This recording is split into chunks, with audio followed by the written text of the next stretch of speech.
moved there now. Now it's open for discussion. Honorable Sri Digvijay Singh ji, please. माननीय सभापति महोदय, मैं आभारी हूं आपका जो आपने मुझे अवसर दिया। महामहिम राष्ट्रपति जी के अभिभाषण की शुरुआत भारत में अमृत काल प्रवेश के बारे में चर्चा शुरू की गई। अमृत काल, ये अमृत काल किसके लिए है महाराज?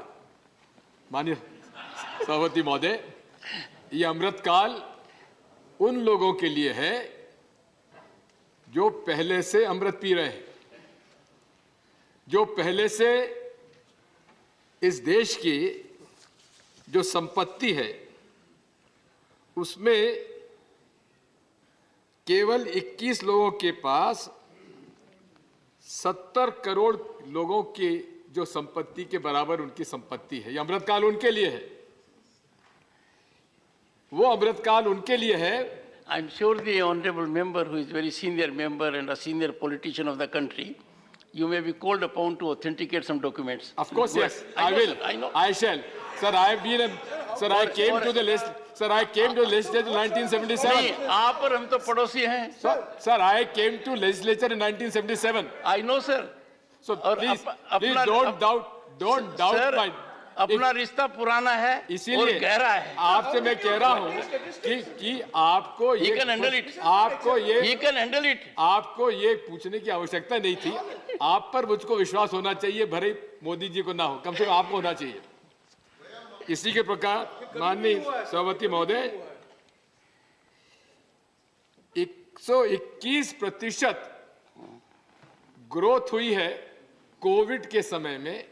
किनकी? अमृत काल का जो फायदा उठा रहे हैं उन लोगों को हुआ है। माननीय सभापति महोदय, 50%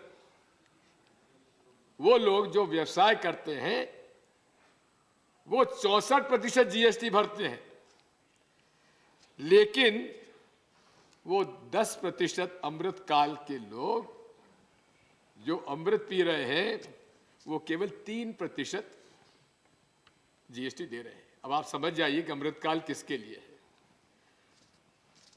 माननीय सभापति महोदय, ये अमृत काल जैसा कि राहुल गांधी जी ने में कहा था 2014-2015 में, ये सूट बूट की सरकार है। ये अमृत काल सभापति महोदय उन सूट बूट के लोगों के लिए है, गरीब के लिए इस प्रेसिडेंट राष्ट्रपति भाषण में कुछ संकेत नहीं है, कमेंट्री नहीं है। इसलिए असत्य बोलो, जोर से बोलो, बार बार बोलो, ये खुद मोदी जी कह चुके हैं और उसका पूरा पालन भी वो कर रहे हैं। माननीय अडवाणी जी ने मोदी जी के लिए सही कहा था, अच्छे इवेंट मैनेजर है। अच्छे इवेंट, कोई भाई मौका मिल जाए उनको तो इवेंट करना है। जीएसटी का विरोध करते रहे, लेकिन जब जीएसटी लगा तो उसके लिए भी उन्होंने इवेंट कहाँ किया? जहां पर कि जो आधी रात को सभा बुलाई गई और कहा कि नया युग का हम लोग प्रवेश कर रहे हैं। माननीय स्वाग रचाता वही है जिसके मन में चोर। माननीय सदस्य को जानकारी देना चाहता हूं कि सुहाग खासतौर हरियाणा में एक बहुत महत्वपूर्ण कला है जी, इसीलिए और इसीलिए मैं कह रहा हूं, और उसमें कर रहा हूं। माननीय सदस्य, उसमें वो कुछ नहीं है जो आप बता रहे हैं जी। मैं इसलिए कह रहा हूं कि सुनिए, first sir, you are, sir, if I don't yield then sir, he's not yielding, sir. I'm sure you should know it. Let me make it very clear. Let me make it very clear to Dr. Jairam Ramesh that he must read the rules. If I am on my feet, everyone has to yield. Please take your seat. Take and I can tell you, he is one of the very senior politicians of the country. He does not need anybody's support. This is my suggestion. One second. Sir, I'll tell you my difficulty. One second. Sir, my difficulty. I was there at Surajkund Mela. We had several diplomats. All the SCO countries were there. There were 40 countries. And I reflected on Swang. And I gave all its virtues. Now this virtue, which you seem to have innovated, escaped my attention. This is what I was saying. Sir, I compliment you. Go ahead. If you are a bigger Swang Rachata, then Modi ji, my compliments to you, sir. Sir नियत की बात करते हैं माननीय सदस्य महोदय, मोदी जी दिखते बड़े शक्तिशाली हैं लेकिन अंदर से क्या है गुजरात वाले जानते हैं और हम लोग जानते हैं। अगर उनमें साहस है तो जेपीसी अनाउंस करें और हम लोग उसका स्वागत करेंगे। दूध का दूध पानी का पानी होने दीजिए, क्यों डरते हैं आप? माननीय सदस्य, आपने एक प्रश्न उठाया कि रूल 267 के तहत आई एम नॉट कास्टिंग नहीं आपने sir, I am not casting aspersion. I am responding for a simple reason that the honorable member has in specific terms indicated about my ruling under Rule 267. Take your seat. Take your seat. 267. That ruling, honorable member, is very categorical. Not a single. No, take it. Sir, take it. Honorable member may be informed. All my rulings on Rule 267, to which you have indulgently made a reference, carry a rationale. And notices were not accepted for a simple premise indicated in this House that the notices were not in order. As a matter of fact, the honorable members who gave notice deprived me the opportunity of going to the text of it because the honorable members, in spite of my categorical ruling, did not fulfill the requirements that were essential to Rule 267. Therefore,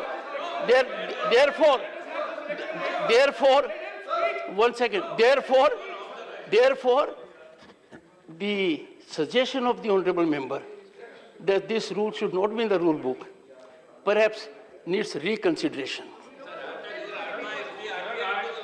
Sir, I appreciate your sensitivity on this issue because Dr. Keshav Rao had mentioned in his letter to you, sir.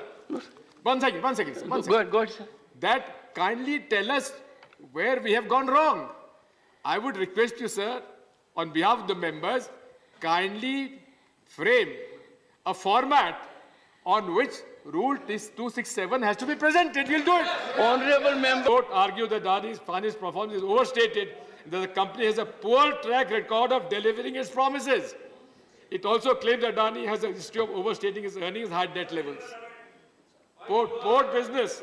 Adani's port business significant parts of operation, and the report claims that the company has used its political connections to gain unfair advantage in the industry. Environmental concerns. Hindenburg Research claimed that Adani has a history of environmental violations, and the company's proposed Carmichael coal mine in Australia is a major environmental risk. Sir, with such allegations, the government of India must come out with a clear report, a clear statement, how far this is correct. Why the SEBI, why the regulatory authorities are not coming out with a statement? That silence is something which casts aspersions on the interest, the crony capitalism of the BJP and the partnership of the powers that be and the company in concern. Sir, जो 130 रुपए का share 130 का Covid के समय 4000 हो गया, ये कहां का पैसा आया? सभापति महोदय, इसकी जांच तो होना चाहिए। आखिर जो 900% वृद्धि हो रही है शेयर बाजार में, ये किनका पैसा है? किसके पास पैसा था? कोविड की बड़ी बात कर रहे थे जावड़ेकर जी, आजकल रोजगार की बात कर रहे हैं, लेकिन बेरोजगारी हम लोगों को सता रही है, आपको भी सता रही है, हमको भी सता रही है। माननीय सभापति महोदय, कोविड के समय जब सबकी संपत्ति घट रही थी, इन लोगों के पास 130 रुपए का शेयर 4000 रुपए कैसे पहुंच गया, इसकी क्या जांच नहीं होना चाहिए? माननीय सभापति महोदय, इसमें किसका पैसा आया, कहां से आया, कब आया, इसकी जांच तो होना चाहिए, नहीं होना चाहिए? और फिर जो निकला तो किसका निकला, कैसे निकला, कौन कौन का निकला, इसकी जांच तो होना चाहिए, नहीं होना चाहिए? आप भी सभापति महोदय बहुत वरिष्ठ है, अच्छे वकील हैं, माने वकील हैं, आपको तो कम से कम हमारी पैरवी करना चाहिए। आपकी पहुंच प्रधानमंत्री जी तक हमारी नहीं है, हम मिलना भी नहीं चाहेंगे, हमको उनसे उम्मीद भी नहीं है हमको, लेकिन आप तो कम से कम उनको समझाइश दीजिए कि उनको नड्डा जी विराजमान है। नड्डा जी, आप तो अध्यक्ष हैं भाजपा के, आप क्यों नहीं बात करते? अरे क्या ऐसी कौन सी बात बिगड़ जाएगी मोदी जी की, इस सरकार की, जिसमें जेपीसी में तथ्य सामने आ जाएंगे? क्यों छुपा रहे तथ्यों को आप लोग? इसी के साथ साथ 7 वर्किंग डेज में लगभग 100 से 120 बिलियन डॉलर्स का घाटा हुआ है कंपनी को। इस मामले में बैंक क्रेडिट स्विस ने मना कर दिया कि हम आपकी मान्यता नहीं देते, ना आपको बॉन्ड को मान्यता देते। अंतर्राष्ट्रीय क्षेत्र की में माननीय मोदी जी बड़े संवेदनशील हैं, उनकी इमेज अंतर्राष्ट्रीय क्षेत्र में नहीं बिगड़ना चाहिए। हमको भी चिंता है, उनको चिंता है ही। हम चाहते हैं कि उनके अंतर्राष्ट्रीय शिखर पर वे सर्वोच्च पद पर पहुंचे, लेकिन इसमें रिपोर्ट में जो आ गई है उनको बदनामी कराई है, पूरे देश का सवाल है, देश की अर्थव्यवस्था का सवाल है। इसकी जांच में क्या दिक्कत है? जांच होना चाहिए, दूध का दूध पानी का पानी होना चाहिए। आगे मैं बताना चाहता हूं, अमेरिकी शेयर बाजार में डॉ जोन्स ने सस्टेनेबल इंडेक्स से अडानी जी की कंपनी को हटा दिया। अब बताइए कि मोदी जी जब जाएंगे विदेश, जाते रहते हैं, जब बड़े बड़े उद्योगपतियों से चर्चा करेंगे तो क्या ये बात सामने नहीं आएगी कि भाई आपके देश में हो क्या रहा है? आगे मानिए